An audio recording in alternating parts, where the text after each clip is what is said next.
Good morning students. पिछले video में हमने चैप्टर 3 के अंदर चैप्टर 3 शुरू किया था हमने, और हमने इलेक्ट्रिक करंट के इंट्रोडक्शन के बारे में पढ़ा था। आज हम उसे कंटिन्यू करते हैं और आज हम पढ़ेंगे ड्रिफ्ट वेलोसिटी के बारे में। लेकिन ड्रिफ्ट वेलोसिटी से पहले हम पढ़ते हैं कि flow of electric current in the conductors. So let us start.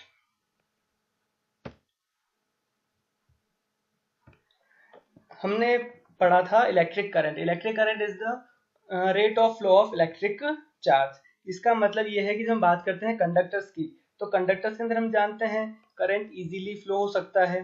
Current का फ्लो होना, इसका मतलब उसके अंदर क्या हो सकता है, चार्ज फ्लो हो सकता है।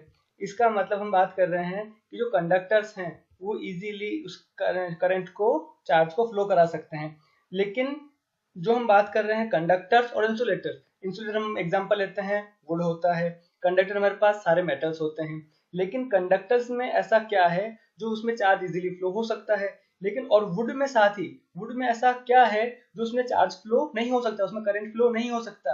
तो हम इस टॉपिक में मेन ये पढ़ रहे हैं कि why conductors behave like a conductor. इसका मतलब कंडक्टर ही ऐसे क्या है, कंडक्टर की जो मटेरियल है उसमें ऐसा क्या है जो उसके अंदर चार्ज इजीली फ्लो हो सकता है। तो इसके लिए हम बात करते हैं, ये जो टॉपिक है इसका जो रीजन है, इसके रीजन हमें मिलता है फ्री इलेक्ट्रॉन मॉडल।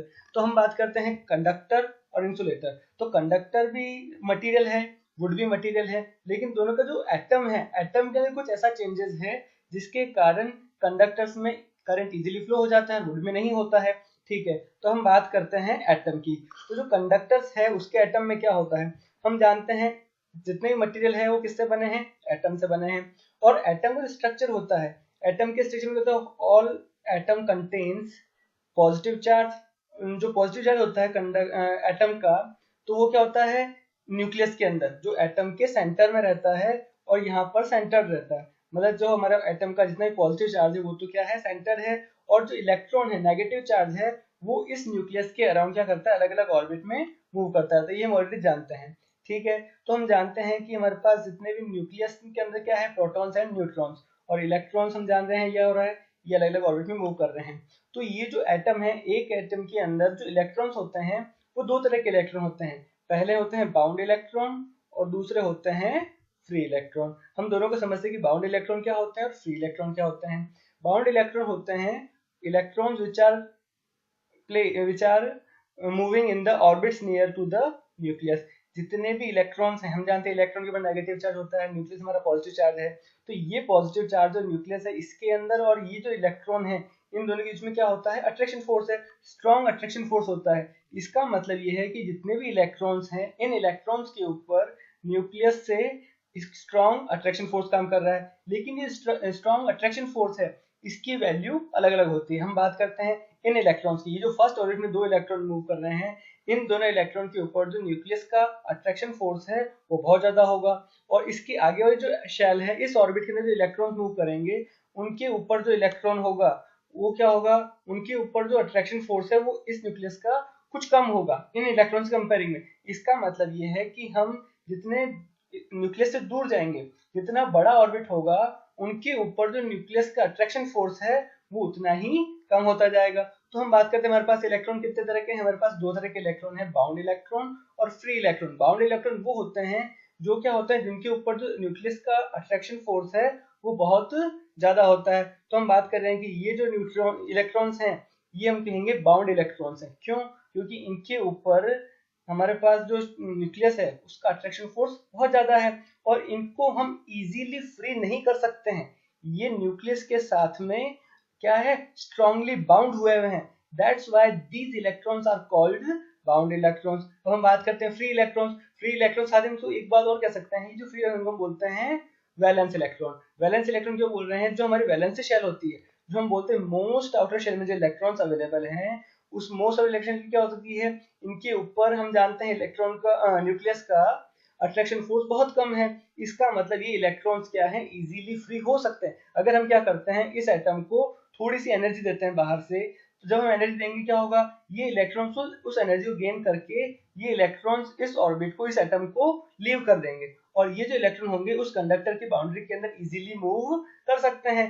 कुल मिलाकर क्या हुआ कि ये जो इलेक्ट्रॉन है ये इलेक्ट्रॉन इजीली इस एटम से फ्री हो सकते हैं। ये जो वैलेंस इलेक्ट्रॉन होते हैं, तो ये इलेक्ट्रॉन जो फ्री हो जाते हैं और यही फ्री इलेक्ट्रॉन क्या करते हैं, कंडक्टर्स के अंदर मूव करते हैं। तो हम जानते हैं ये इलेक्ट्रॉन अगर फ्री हुआ है, इसका मतलब क्या होगा, ये इलेक्ट्रॉन मूव करेगा और हमारे पास क्या होगा, चार्ज जो है, चार्ज फ्लो हो जाएगा कंडक्टर के अंदर। इसका मतलब ये हुआ कि जो कंडक्टर्स है, कंडक्टर्स के अंदर फ्री इलेक्ट्रॉन बहुत ज्यादा होते हैं और ये फ्री इलेक्ट्रॉन ही रिस्पॉन्सिबल होते हैं किसके लिए, कंडक्टर्स के अंदर कंडक्टिविटी के लिए रिस्पॉन्सिबल होते हैं। एक किसी भी मेटल के अंदर जितने ज्यादा फ्री इलेक्ट्रॉन होंगे, more the free electron more will be the conductivity. जितने ज्यादा कंडक्टर के अंदर फ्री इलेक्ट्रॉन्स हैं, उसकी कंडक्टिविटी उतनी ही ज्यादा होगी। अब हम बात करते हैं दूसरे हमारे पॉइंट ऑफ व्यू, हम बात करते हैं वुड के अंदर। तो वुड के अंदर क्या होता है, फ्री इलेक्ट्रॉन्स बिल्कुल नहीं होते हैं या बहुत कम होते हैं। इसका मतलब उसके अंदर फ्री इलेक्ट्रॉन्स नहीं है तो उसकी कंडक्टिविटी बहुत कम होती है। यही कारण है कि उसके अंदर क्या होता है, चार्ज इजीली फ्लो नहीं हो सकता, इसीलिए हमको क्या बोलते हैं, कंडक्टर्स बोलते हैं।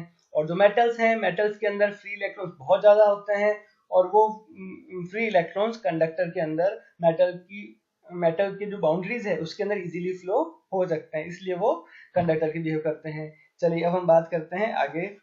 नेक्स्ट टॉपिक है हमारा थर्मल वेलोसिटी इन कंडक्टर्स। अब हमारे को ये रीजन मिल गया कि जो कंडक्टर्स हैं उसमें कंडक्टिविटी किसी कारण होती है, फ्री इलेक्ट्रॉन के कारण।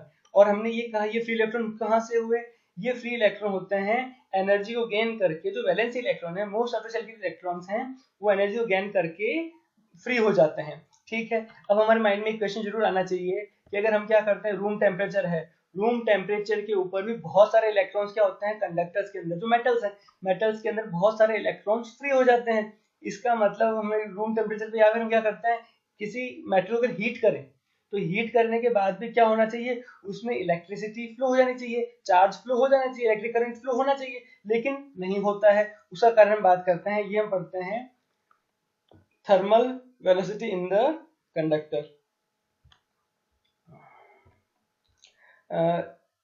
In any isolate metallic conductor, due to thermal energy, free electrons randomly move according to the diagram। हम क्या कहते हैं कि कंडक्टर्स के अंदर क्या हुआ, फ्री इलेक्ट्रॉन्स होते हैं और वो जो फ्री इलेक्ट्रॉन्स होते हैं वो क्या होता है, मेटेलिक कंडक्टर के अंदर उनको रूम टेम्परेचर थर्मल एनर्जी मिलती है, रूम थोड़ी बहुत एनर्जी, या हम ये कहेंगे रूम टेम्परेचर में जब इलेक्ट्रॉन्स फ्री हो सकते हैं तो उन इलेक्ट्रॉन का जो मोशन होता है वो क्या होता है, वो होता है रैंडम मोशन। ठीक है, रैंडम मोशन किस तरह से होगा, फॉर एग्जाम्पल हमारे पास क्या है, एक इलेक्ट्रॉन है तो उसके ऊपर क्या हुआ, वो इलेक्ट्रॉन फ्री हो गया, हो सकता है पहले वो यहाँ जाएगा, ठीक है, लेकिन फिर क्या हुआ, जब वो फ्री इलेक्ट्रॉन है, ऐसा नहीं है कि हमारे जो मेटल है, मेटल के अंदर बहुत ज्यादा स्पेस है, इलेक्ट्रॉन फ्री हुआ है लेकिन इसमें बहुत सारे दूसरे आयंस भी हैं। तो ये क्या हुआ, अगर कोई इलेक्ट्रॉन यहाँ से फ्री हुआ तो क्या होगा, बीच में कई जगह टकराएगा। ठीक है, दूसरा इलेक्ट्रॉन अगर ये यहाँ से फ्री है तो उसकी डायरेक्शन होगी वो इस तरह होगी, कोई तीसरा इलेक्ट्रॉन अगर है वो अगर मूव कर रहा है तो इस डायरेक्शन मूव कर रहा है। कुल मिलाकर ये है कि जितने भी इलेक्ट्रॉन्स हैं वो मूव करते हैं रैंडम मोशन में, उनके पास किसी भी एक पर्टिकुलर डायरेक्शन में कोई वेलोसिटी नहीं होती है, मूव करेंगे रैंडम मोशन में, कोई एक डायरेक्शन में कोई वेलोसिटी है नहीं। इसका मतलब, और साथ ही साथ वो जब क्या करते हैं, अलग अलग जब मोशन में होते हैं तो एक दूसरे जो दूसरे फ्री आयंस हैं उनसे क्या करते हैं, कोलाइजन करते हैं। ठीक है, लेकिन इस प्रोसेस के अंदर क्या हुआ, जो मैं थर्मल वेलोसिटी, हमने इसका नाम थर्मल वेलोसिटी क्यों दिया, जब थोड़ी सी एनर्जी गेन करके इलेक्ट्रॉन्स फ्री हुए और वो रैंडम मोशन करते हुए, कोलाइजन करते हुए क्या हो रहा है, कंडक्टर्स के अंदर मूव करते हैं, तो उनकी जो वेलोसिटी है, सब वेलोसिटीज की डायरेक्शन अलग अलग है, but the average velocity of all velocities of random moving electrons is zero. ये जितने भी इलेक्ट्रॉन मूव कर रहे हैं, अगर हम इन सबके जो वेलोसिटीज है उनका जब एवरेज निकालते हैं तो हमें एवरेज मिलता है जीरो। जीरो इसलिए है क्योंकि किसी भी एक पर्टिकुलर डायरेक्शन में इलेक्ट्रॉन्स मूव नहीं कर रहे हैं, सब जो है एक दूसरे, हमने लास्ट में पढ़ा था एक टॉपिक, गैसों का जो मोशन, गैसेस का जो मोशन होता है, अगर हम किसी गैसेस को एक जार में बंद कर दें तो उनका भी रैंडम मोशन होता है, तो वही सिचुएशन इनकी है। इसी कारण इनको ये कहते हैं, इनको इलेक्ट्रॉन गैस भी कहते हैं, कि जिस तरह से हम क्या करते हैं, इलेक्ट्रॉन को किसी के अंदर कंटेनर फ्री बंद कर देते हैं तो वो भी क्या होंगे, उसी तरह से मूव करेंगे। तो क्या हुआ, the average of all velocities of random moving electrons is zero. That's why without potential electric current is zero in any conductor. यही कारण है कि जब हम क्या करते हैं, किसी भी मेटल को हम क्या करते हैं, हीट करते हैं, तो उनको एनर्जी तो मिल गई, इलेक्ट्रॉन्स फ्री भी हुए और वो मूव भी कर रहे हैं, लेकिन इसके बाद भी जो है उस कंडक्टर के अंदर क्या होगा, current will be zero. Current क्या होगा, कोई करंट नहीं होगा। उसका कारण क्या हुआ, उसका कारण ये है, वेलोसिटी तो है, लेकिन वो क्या, जितने भी हमारे पास इलेक्ट्रॉन्स हैं उन सबकी वेलोसिटी का जब एवरेज आता है तो एवरेज इज जीरो। किसी भी एक पर्टिकुलर डायरेक्शन में वेलोसिटी का हमारे पास कंपोनेंट नहीं है। क्या हुआ, सब वेलोसिटीज ये हुए, ये इस डायरेक्शन में वेलोसिटी है, ये वेलोसिटी डायरेक्शन में है, ये वाली वेलोसिटी इस डायरेक्शन में है, ये वाली इस डायरेक्शन में है, तो इन सब का जब एवरेज लेंगे, रिजल्टेंट निकालेंगे, तो रिजल्टेंट वेलोसिटी इज जीरो। यही कारण है कि हमारे पास जो होता है, जो हमारे पास बिना पोटेंशियल डिफरेंस लगाए, बिना किसी बैटरी के लगाए, जो हमारे पास मेटल्स हैं, मेटल्स के अंदर जो होगा current will be zero, velocity किसी भी डायरेक्शन में नहीं होगी। ओके, अब हम बात करते हैं ड्रिफ्ट वेलोसिटी की। ड्रिफ्ट वेलोसिटी और थर्मल वेलोसिटी दोनों में एक छोटा सा डिफरेंस है। जब हम बात करते हैं थर्मल वेलोसिटी की, इसका मतलब ये है कि जो मेटल्स है, कंडक्टर्स है, हमने उसके ऊपर अभी तक पोटेंशियल डिफरेंस नहीं लगाया, उसको हमने किसी बैटरी से कनेक्ट नहीं किया है, हमने सिर्फ उसको हीट दिया है या फिर थोड़ा सा टेम्परेचर इंक्रीज किया है, तो इस केस में कोई भी क्या होता है, उस मेटल के अंदर करंट फ्लो नहीं होता है। लेकिन जब हम क्या करते हैं, किसी भी when electric potential is applied on any conductor, an electric field develop inside the conductor and free electron accelerate towards the positive terminal and collide with the another ions। हम क्या करते हैं, फॉर एग्जांपल ये हमारा क्या है, एक conductor है, इस कंडक्टर के ऊपर, ये हमारा कंडक्टर है, इस कंडक्टर में क्या किया, इधर पॉजिटिव इधर नेगेटिव, इसका मतलब ये है कि हमने इस कंडक्टर के ऊपर जब पोटेंशियल डिफरेंस अप्लाई किया तो क्या होगा, हम जानते हैं पोटेंशियल डिफरेंस अप्लाई करने के बाद में हमारे पास इलेक्ट्रॉन्स फ्री हुए हैं, उन फ्री इलेक्ट्रॉन के ऊपर चार्ज होता है नेगेटिव, और वो क्या होंगे, पॉजिटिव टर्मिनल की तरफ अट्रैक्ट होंगे। इसका मतलब जितने भी इलेक्ट्रॉन्स हैं वो किस तरफ मूव करेंगे, पॉजिटिव की तरफ। और साथ ही क्या होगा, हमारे पास जैसे हमने पोटेंशियल डिफरेंस अप्लाई किया, इस पोटेंशियल डिफरेंस के कारण कंडक्टर के अंदर एक इलेक्ट्रिक फील्ड डेवलप हुआ, और इस इलेक्ट्रिक फील्ड के कारण ही जितने भी इलेक्ट्रॉन्स हैं, इन इलेक्ट्रॉन्स के ऊपर एक फोर्स वर्क करता है। उस फोर्स की वैल्यू हम कैलकुलेट करेंगे, तो उस फोर्स के कारण ही ये जितने भी नेगेटिव चार्ज, जितने भी इलेक्ट्रॉन हैं, ये इलेक्ट्रॉन पॉजिटिव क्या होंगे, उस पॉजिटिव तरफ एक्सेलरेट होंगे, और बीच में क्या होते हैं, बहुत सारे आयंस होते हैं, उनसे कोलाइजन होता है उनका। अब हम बात करते हैं कि इसके अंदर ड्रिफ्ट वेलोसिटी क्या है, ड्रिफ्ट वेलोसिटी कैसे काम करता है। So after applying the electric potential, the average velocity between two successive collision of free electron is called drift velocity। अब हम ये जानते हैं कि इलेक्ट्रॉन्स क्या हो रहे हैं, पॉजिटिव तरफ मूव करेंगे, और बीच में क्या है, जो दूसरे आयंस हैं उनसे उनका कोलाइजन भी होगा। लेकिन जो कोलाइजन होता है, तो फॉर एग्जांपल हम ये लिखते हैं कि हमारे पास क्या हुआ, ये एक इलेक्ट्रॉन है, एक इलेक्ट्रॉन इस डायरेक्शन मूव कर रहा है, ठीक है, इस डायरेक्शन मूव करते हुए जब कर रहा है, और साथ ही हमने इस कंडक्टर के ऊपर एक पॉजिटिव नेगेटिव सिंबल लगा के, इसका मतलब इसके ऊपर हमने पोटेंशियल डिफरेंस भी अप्लाई कर रखा है, ठीक है। तो ये जो इलेक्ट्रॉन है इस तरफ क्या होगा, अट्रैक्ट होगा, तो इसकी जो डायरेक्शन थी ये, लेकिन साथ ही साथ इस पॉजिटिव अट्रैक्ट होने के कारण ये जो हमारे पास इलेक्ट्रॉन है, इसकी डायरेक्शन कुछ चेंज हो जाएगी, ये यहाँ की जगह क्या होगा, ये इस डायरेक्शन में आ जाएगा, थोड़ा सा ड्रिफ्ट हो जाएगा, इसीलिए इसका नाम हमने बोला है ड्रिफ्ट वेलोसिटी। क्या हुआ, अब इसको हम इस एग्जांपल समझते हैं। ये जो इलेक्ट्रॉन नंबर 1, इसको जाना था यहाँ पर, लेकिन क्या हुआ, इस पॉजिटिव टर्मिनल के इलेक्ट्रॉन का अट्रैक्शन है, इसी कारण ये इलेक्ट्रॉन इस पाथ पे नहीं जाके ये इलेक्ट्रॉन आता है यहाँ पर, ठीक है, यहाँ पर आया, फिर यहाँ पे आने के बाद क्या होता है, यहाँ पे कोई दूसरा आयन है, जिससे ऐसा क्या हो गया, ऐसा कोलाइजन हो गया, फिर कोलाइजन के कारण ये इलेक्ट्रॉन जाना है यहाँ पे, लेकिन फिर से हम बात करते हैं कि इसको जाना है ऐसे, लेकिन साथ ही साथ क्या होता है, अट्रैक्शन के कारण इस तरफ अट्रैक्शन हो रहा है, तो उसके कारण ये जो इलेक्ट्रॉन है ये यहाँ से इस तरफ मूव करता है, ये इस तरफ मूव करता है, ठीक है। फिर हम बात करते हैं यहाँ पर भी क्या हुआ, इसका एक कोलाइजन हो गया। जब यहाँ पे कोलाइजन हुआ, कोलाइजन के बाद ये इलेक्ट्रॉन जाता है इस पॉइंट 4 की तरफ, लेकिन पॉइंट 4 के जाने के कारण क्या होगा, अट्रैक्शन जो होता है, ये जो इलेक्ट्रॉन है any time accelerate towards the positive charge, positive charge से जो अट्रैक्शन है वो हमेशा अप्लाई होता है, इसके कारण ये इलेक्ट्रॉन यहाँ से कोलाइजन होने के बाद इसको आना तो था, लेकिन ये इसकी जगह ये यहाँ से यहाँ आया। इसका मतलब जितनी बार इसका कोलाइजन होगा, कोलाइजन के साथ इसका जो पाथ है, पाथ कुछ ड्रिफ्ट हो जाता है, इसी कारण इसको हम बोलते हैं ड्रिफ्ट वेलोसिटी, ठीक है। तो हमारे पास ड्रिफ्ट वेलोसिटी डेफिनेशन क्या हुई, the average velocity between to successive collision of free electron is called drift velocity। जब हम किसी कंडक्टर के ऊपर इलेक्ट्रिक पोटेंशियल अप्लाई करते हैं तो उस केस में जो दो सक्सेसिव कोलाइजन है, उन दो सक्सेसिव कोलाइजन के बीच में जो वेलोसिटी है उसे हम बोलते हैं ड्रिफ्ट वेलोसिटी। फॉर एग्जांपल हम बात करते हैं जब 1 से 2 0.1 से 0.2 तक हमारा इलेक्ट्रॉन मूव करता है तो इसके बीच में जो इसकी वेलोसिटी है उसे हम बोलेंगे ड्रिफ्ट वेलोसिटी। तो हमारे पास ये आ जाएगा v1, फिर टर्मिनल 2.2 से 2 से 3 तक गया तो हमें मिल जाएगा v2, क्योंकि ये भी हमारे पास दो सक्सेसिव कोलाइजन है, यहाँ से यहाँ तक वेलोसिटी मिली। फिर 3 पे क्या हुआ, कोलाइजन हो गया, जब 3 से 4 पे आएगा तो यहाँ से यहाँ तक जो होगा उसे हम बोलेंगे v3, अगेन ड्रिफ्ट वेलोसिटी। इसका मतलब ये हमारे पास ड्रिफ्ट वेलोसिटी बार बार हमें मिलती रहेगी।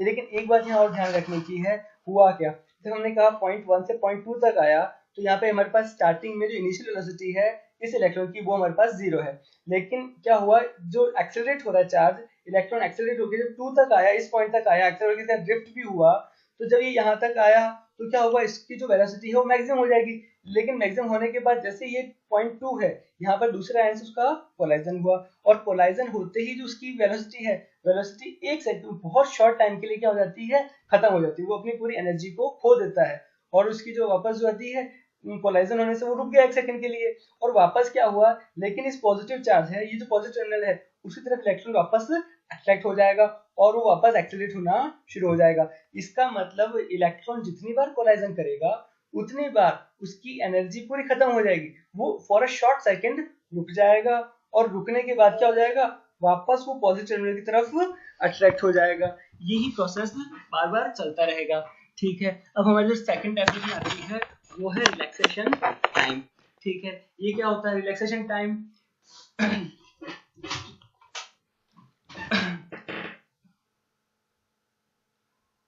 time taken between two successive collision is called relaxation time. For example जब वही है जो 0.2 से 0.2 तक आया तो इसके बीच में जो इलेक्ट्रॉन ने वेलोसिटी गेन करी उसे हम बोलते हैं ड्रिफ्ट वेलोसिटी, और 0.1 से 0.2 तक आने में जिस इलेक्ट्रॉन को जो टाइम लगा उसी को हम बोलते हैं रिलैक्सेशन टाइम। क्यों बोलते हैं? क्योंकि हमारे पास ये 0.1 से 0.2 तक हमारा जो इलेक्ट्रॉन है वो बीच में कभी कोलाइड नहीं करता है, वो बिल्कुल फ्रीली मूव करता है, बिल्कुल रिलैक्स मूव करता है, और वहां जाने के जो 0.2 पर है तो इलेक्ट्रॉन जब कोलाइड होता है तो उसका जो है वेलोसिटी पूरी वापस खत्म हो जाएगी, मैक्सिमम वेलोसिटी पे आएगा लेकिन एनर्जी खत्म हो जाएगी। तो हम क्या करेंगे, हमारे पास ये जो 0.1 से 0.2 तक है इसके बीच का जो टाइम है उसे हम बोलते हैं रिलैक्सेशन टाइम। ठीक है, तो हमने ड्रिफ्ट वेलोसिटी और रिलैक्सेशन टाइम के बारे में पढ़ा।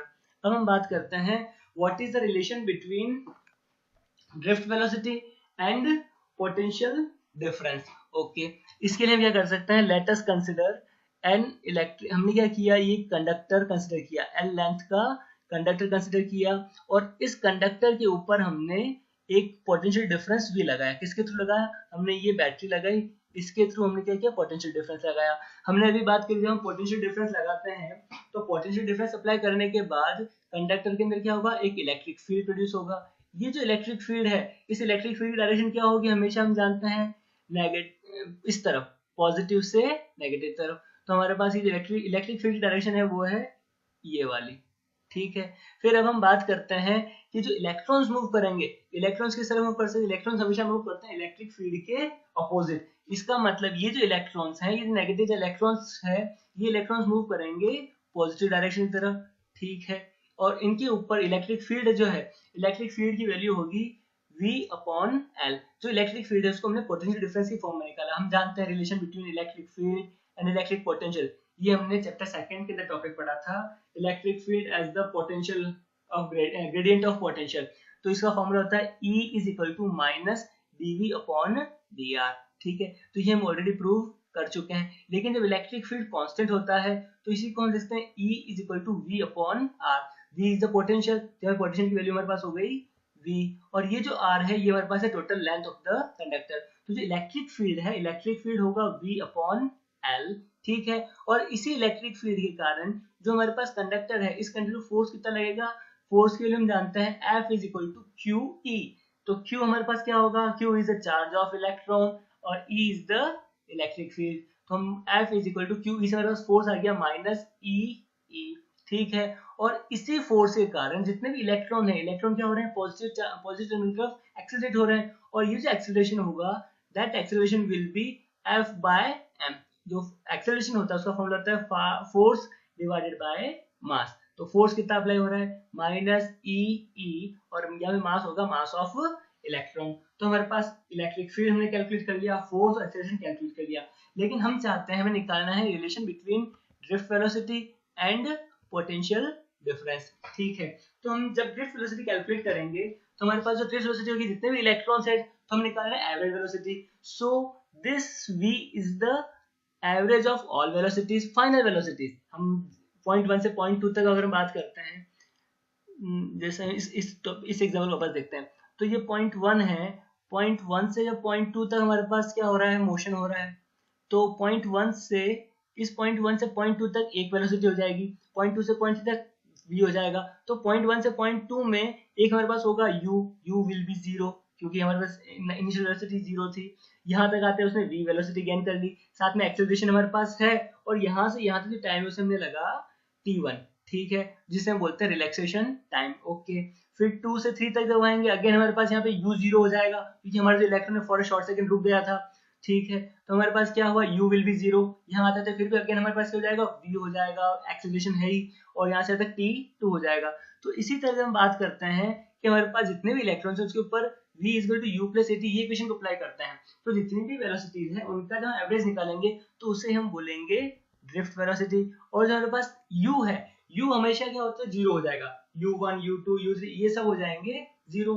क्यों, क्योंकि हमारे पास जो इलेक्ट्रॉन है कोलाइजन के बाद फॉर अ शॉर्ट सेकंड रुक जाता है, so u will be 0, okay, and a acceleration is minus e divided by m। तो हमने एक्सेलरेशन की वैल्यू रख दी, और ये जो t है, इस t को हम बोलते हैं रिलैक्सेशन टाइम। दो सक्सेसिव कोलाइजन के बीच में जो हमारे पास टाइम लगा है उसी को हम बोलते हैं रिलैक्सेशन टाइम, और रिलैक्सेशन टाइम को हम शो करते हैं टॉर्क के थ्रू। तो हमारे पास इस t की जगह लिख दिया टॉर्क, ठीक है। तो हमारे पास यही रिलेशन है, relation between drift velocity is equal to minus e divided by m multiply by tau. और ये जो है ये क्या है, इसको हम बोलते हैं रिलैक्सेशन टाइम। लेकिन हमें रिलेशन निकालना है ड्रिफ्ट वेलोसिटी और पोटेंशियल डिफरेंस। तो ये जो हमारे पास इलेक्ट्रिक फील्ड है, इस इलेक्ट्रिक फील्ड की वैल्यू हम रख देते हैं, इलेक्ट्रिक फील्ड की वैल्यू हमने कैलकुलेट करी v divided by l। So drift velocity is minus e divided by m। इस इलेक्ट्रिक फील्ड में रखा v अपॉन l, और ये टाउ ऐसा कैसा। So this is the relation between drift velocity and potential difference, okay। तो आज हमने सबसे पहले कंडक्टर्स में कंडक्टिविटी का रीजन जाना था, फिर उसके बाद में हमने थर्मल वेलोसिटी और ड्रिफ्ट वेलोसिटी के बारे में पढ़ा, ओके। और फिर बाद में हमने क्या किया, relation between drift velocity and potential difference को कैलकुलेट किया।